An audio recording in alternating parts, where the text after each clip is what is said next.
The majority of people in our supply chain are accepting the MOQ as is, without recognizing the reasons behind it. And it's normal with our daily operation that we face every day. There are mainly two types of MOQs across the supply chain. One, the make MOQs. Two, the logistics MOQs.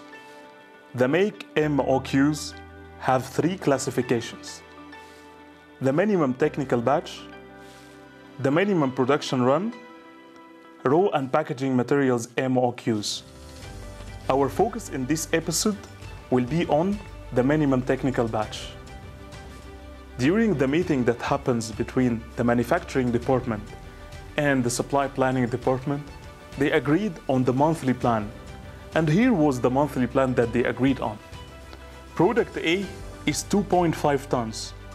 Product B is half a ton. Product C, 2 tons. And product D, 3 tons. The manufacturing engineer said, here is the plan that I can produce: 10 tons, 10 tons, 20 tons, and 30 tons. The supply planner was shocked and asked him why. The engineer said, because of the MOQ.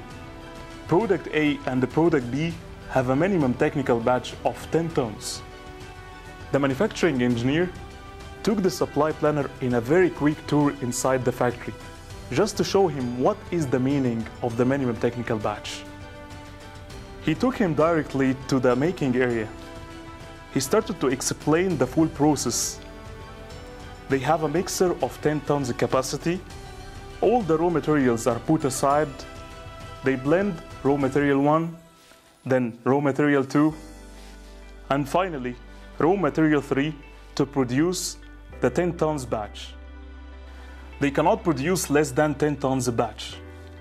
The bulk has been pushed into the filling area, and this bulk got filled inside the bottles of 500 ml for product A. But still, the same issue is not resolved yet. If you have a mixer and you want to make a fresh juice, you need at least to blend 2 liters, assuming your stomach capacity half a liter. Unfortunately, this juice can stay only 1 day and it will expire. It means that 1.5 liter from this juice will expire the second day. But what if? What if you invited 6 children to drink from the same juice, knowing that their stomach capacity is quarter liter? In that way, the 2-liter juice will be totally consumed and not expire. I know what's in your mind. What is the link between I explained it right now and the minimum technical batch? Let's assume that the mixer of the factory is the same as the juice mixer, and product A is the same as your half-liter stomach size. And the customer for product A represents you.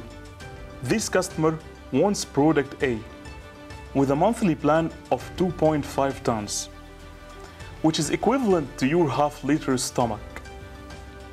The MOQ for product A is 10 tons, which represents the juice mixer with a capacity of 2 liters. This MOQ will cover the customer for 4 months. But wait a minute here, can we reduce the MOQ to be less than 4 months? Definitely yes. Do you remember the quarter-liter stomach capacity of the young children? The same concept could be applied here. Can't we use a different size that has the same batch of product A? This is to overcome the high coverage of the MOQ. The supply planner checked on the bill of materials for all products. And fortunately, he found product X that has the same batch as product A, but with a different size of 250 ml. The monthly demand for product X is 7.5 tons. The supply planner and the manufacturing engineer agreed to have a sequential run strategy. Product A will run on line 1, producing 2.5 tons firstly. Then line 1 will stop. And changing the bottles and labels from 500 ml to 250 ml. Then the line runs again to produce 7.5 tons of product X. So in that way, product A cover has been dropped from 4 months to 1 month. Product B has the same challenge as the minimum technical batch. The supply planner checked on a similar products that have the same batch as product B, but unfortunately, he doesn't find.